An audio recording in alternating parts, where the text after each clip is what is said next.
Thank you. Welcome. As I mentioned, my name is Wren. I come from a background in video games mostly.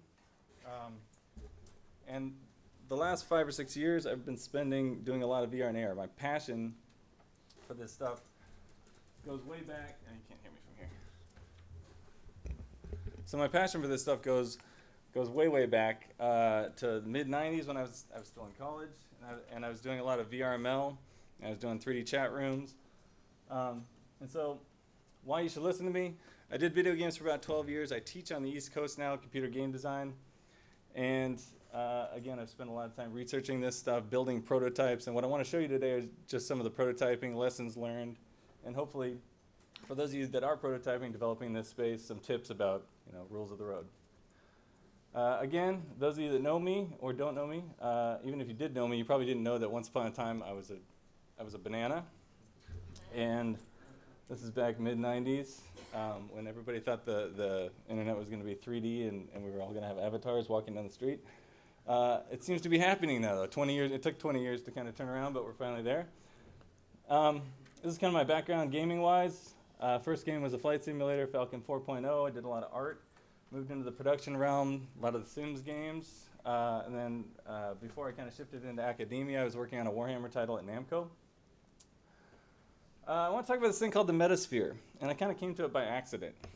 I came to it through an iterative process of just developing a lot of interface within VR and AR environments. And the idea is that it's kind of this thing that goes around with you. You have this space, you have yourself, obviously, and then you have the virtual world or the real world outside of that. And then you have this space in between, which I call the Metasphere, which is kind of like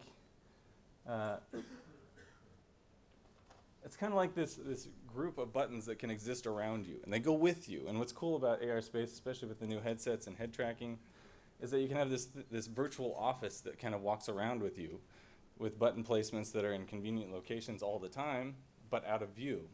And the head tracking allows you to look around in that environment. Things like hand tracking allow you to interact with that environment without losing any of it and without obstructing the immersion or any of the other elements that are happening in your world. And so, again, it was iterative, and I didn't really plan on designing this way. My first designs were really more like a traditional UI, where things were down below, kind of in a dashboard format. And the more and more time I spent in VR space, things started to move up and out. And what I want to show you is just a brief video of some of the prototypes I've done over the last, this is just going back to January, really. This is called Float UI. It's along the lines of that Metasphere. And with positional tracking, the DK2 allows you like this extra element of not just rotating and looking down at things, but you can also zoom in. So I have a mini map that you can actually zoom in on, and the detail actually becomes a lot clearer. You're seeing a lot of leap motion and hand interaction here. These are rigid body elements that you can kind of play around with. This is what I call Orbit UI. These are elements that actually rotate around your body. You can kind of spin them out of the way. And magnetizing these and snapping them to different locations obviously is a nice extension of that. This is just a deck of cards. It's kind of fun to play with. I threw it in there just for fun.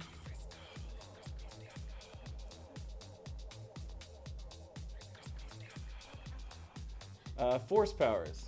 So as Jason mentioned a little bit, there are some physics issues when you get like really tight. A lot of these game engines are good, but when you get into that point of actually trying to squeeze things or grab things, that last mile is really hard to kind of get to.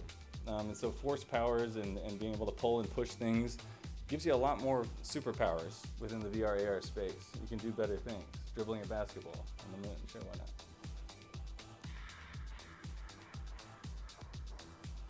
And again, this is kind of that last mile thing where it is kind of, you can do some manipulation really tightly. This is kind of Minecraft-y stuff. Once I got into the basic interactions, I want to see, okay, now can I start building things, snapping them together?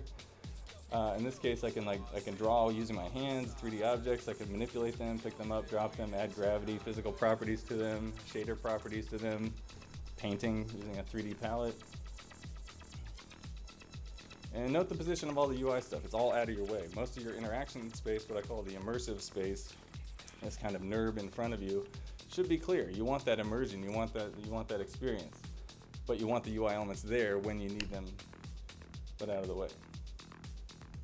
This is a pass-through mode, so we're starting to see some of this start to show up. Or we're taking VR elements like Oculus Rift, and we're opening the door. And so that line between VR and AR is really getting blurred. This is using almost no CG. It's almost all just the camera on the front of the Leap Motion. But I still have all the full VR interactivity that I had with the CG elements. Virtual keyboard I played with a few months back. Not the most convenient thing to use, but I found testing it that there were a lot of people after a few. It took, you know, if you imagine like the first time you tried to type a text on like a touchscreen phone, it probably is a little bit clumsy, and that's most people after about a minute are typing pretty well on this thing. And again, it's kind of a weird thing to have a keyboard up here, but that felt a lot more natural than down below. So with that, just some of the things about it that I like is that it's out of the way. It keeps what I call the windshield clear. You want the windshield clear, you want the dashboard kind of out of the way, you want to prioritize your things kind of in such a way that they're either important to you, they're closer to you, that they're in natural positions so you're not straining yourself to get to those things that you need often. Can't read all of these, but the keys are just think carefully about your experience. Is this a flying around full 3D experience? Is this, am I walking, am I driving? And where should the UI elements be relative to that? Where do you want the player or the user focusing their attention? And how is that immersion going to be disrupted if there's UI elements there? So how do you get those UI elements kind of out of the way and still have them be functional? All right, so 5 minutes is not long. I had to kind of rush through that, I apologize. I've got all this stuff on my website, not only visuals and movies and stuff, but almost everything I've shown and prototyped over the last 3 or 4 years, you can download, you can play. If you have an Oculus, if you have a Leap Motion, you can pull it down and play just about every one of these things. So, questions? Yeah, my question for you is, did you develop most of that for standing users or sitting users? The question is, did he develop that for standing users or sitting users? So the walk-around VR that we're starting to see a lot of with the Vive and other things, it's really coming to pass. I did build a mobile rig with Oculus with the DK1. I built my own binocular rig on top of it, and it was mobile. I could walk around with it. We're not quite there, I think, in terms of making that a really friendly experience, but it's getting there. And not just a fixed location space, but actually, you know, being able to go out in the real world and walk around with it.